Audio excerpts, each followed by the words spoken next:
দেওয়া আছে জ মাইনাস এক্স মাইনাস ওয়াই, কি করতে হবে? সূত্রের সাহায্যে বর্গ নির্ণয় করতে হবে। তাহলে আমি স্কোয়ার দিলাম, দেওয়ার পর কিসের সাহায্য নেব? সূত্রের সাহায্য। এখানে কিন্তু এমনিতে কোনো সূত্র প্রয়োগ করা যায় না, তাই মাইনাস এক্স কে ব্র্যাকেট করে দিলাম আর প্লাস দিয়ে মাইনাস ওয়াই কে ব্র্যাকেট করে দিলাম। তো তার উপর স্কোয়ার স্কোয়ার হইলো। তো দেখি মান ঠিক আছে কিনা। প্লাসে মাইনাসে মাইনাস এক্স এক্স, প্লাসে মাইনাসে মাইনাস ওয়াই ওয়াই, তার উপর স্কোয়ার। ঠিক আছে, তাহলে a plus b all square, a plus b all square equal হচ্ছে a square plus two plus b square. তাহলে মাইনাস এক্স তার উপর স্কোয়ার প্লাস সূত্র অনুযায়ী টু মাইনাস এক্স হচ্ছে এখানে, আর বি হচ্ছে minus y plus b square বলতে মাইনাস ওয়াই স্কোয়ার। তাহলে মাইনাস এক্স এর উপর স্কোয়ার দিলে হয় এক্স স্কোয়ার, কেন মাইনাসে মাইনাসে দুইবার গুণ হয়, প্লাস এক্স এর উপর এক্স এক্স দুইবার গুণ হলে x square, plus plus two two minus minus গুণ করলে হয় প্লাস, তাই ভ্যালু ঠিক আছে। এক্স আর ওয়াই গুণ করলে হচ্ছে x y, plus plus minus y দুইবার গুণ করলে হয় প্লাস ওয়াই স্কোয়ার। এই হলো অ্যান্সার। ডিয়ার স্টুডেন্ট, আসসালামু আলাইকুম ওয়া রাহমাতুল্লাহ। এখন আমরা অষ্টম শ্রেণীর 4.1 মানে 4.1 এর এক সূত্রের সাহায্যে বর্গ নির্ণয় করো জ অঙ্কের সমাধান করব। দেওয়া আছে মাইনাস এক্স মাইনাস ওয়াই, তাহলে সূত্রের সাহায্যে বর্গ নির্ণয় করো। আচ্ছা, এই যে আমরা বর্গ দিলাম মানে স্কয়ার দিলাম, এটা কিসের সাহায্যে করব? সূত্রের সাহায্যে।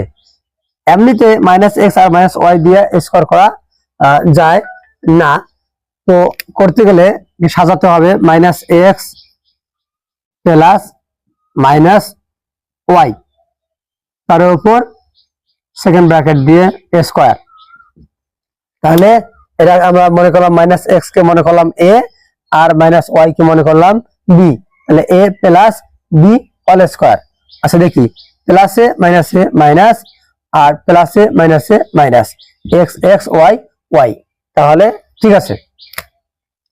তাহলে এক্স এর উপর স্কয়ার মানে এর উপর স্কয়ার হচ্ছে এক্স এর উপর স্কয়ার, এক্স বলতে মাইনাস এক্স তার উপর স্কয়ার এ স্কয়ার প্লাস সূত্র অনুযায়ী প্লাস টু ইন্টু এক্স বলতে টু এ বলতে মাইনাস এক্স আর বি বলতে into minus y plus b square বলতে মাইনাস ওয়াই তার উপর স্কয়ার। তাহলে a plus b all square সমান a square plus two a b plus b square. সূত্র আশা করি সূত্রটা মিলছে, a plus b all square equal A square plus two plus b square. তাহলে মাইনাসের মাইনাস এক্স দুইবার গুণ করলে হয় মাইনাসে মাইনাসে প্লাস এক্স স্কয়ার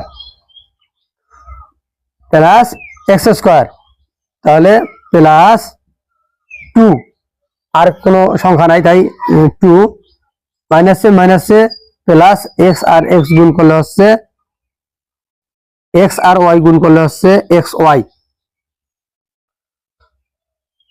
এরপর প্লাস মাইনাস ওয়াই দুইবার গুণ করলে হচ্ছে ওয়াই স্কয়ার। তাহলে এই হইল অ্যান্সার। পুনরায় রিপিট করছি, দেওয়া আছে জ মাইনাস এক্স মাইনাস ওয়াই, কি করতে হবে? সূত্রের সাহায্যে বর্গ নির্ণয় করতে হবে। তাহলে আমি স্কয়ার দিলাম, দেওয়ার পর কিসের সাহায্য নেব? সূত্রের সাহায্য। এখানে কিন্তু এমনিতে কোনো সূত্র প্রয়োগ করা যায় না, তাই মাইনাস এক্স কে ব্র্যাকেট করে দিলাম আর প্লাস দিয়ে মাইনাস ওয়াই কে ব্র্যাকেট করে দিলাম। তো তার উপর স্কয়ার স্কয়ার হইলো। তো দেখি মান ঠিক আছে কিনা। প্লাসে মাইনাসে মাইনাস এক্স এক্স, প্লাসে মাইনাসে মাইনাস ওয়াই ওয়াই, তার উপর স্কয়ার। ঠিক আছে, তাহলে a plus b all square, a plus b all square equal হচ্ছে a square plus 2 plus b square, তাহলে মাইনাস এক্স তার উপর স্কোয়ার প্লাস সূত্র অনুযায়ী 2 মাইনাস এক্স হচ্ছে এখানে, আর বি হচ্ছে minus y plus b square বলতে মাইনাস ওয়াই স্কোয়ার। তাহলে মাইনাস এক্স এর উপর স্কোয়ার দিলে হয় এক্স স্কোয়ার, কেন মাইনাসে মাইনাসে দুইবার গুণ হয়, প্লাস এক্স এর উপর এক্স এক্স দুইবার গুণ হলে x square plus plus two two minus minus গুণ করলে হয় প্লাস, তাই ভ্যালু ঠিক আছে। এক্স আর ওয়াই গুণ করলে হচ্ছে x y plus plus minus y দুইবার গুণ করলে হয় প্লাস ওয়াই স্কোয়ার। এই হলো অ্যান্সার।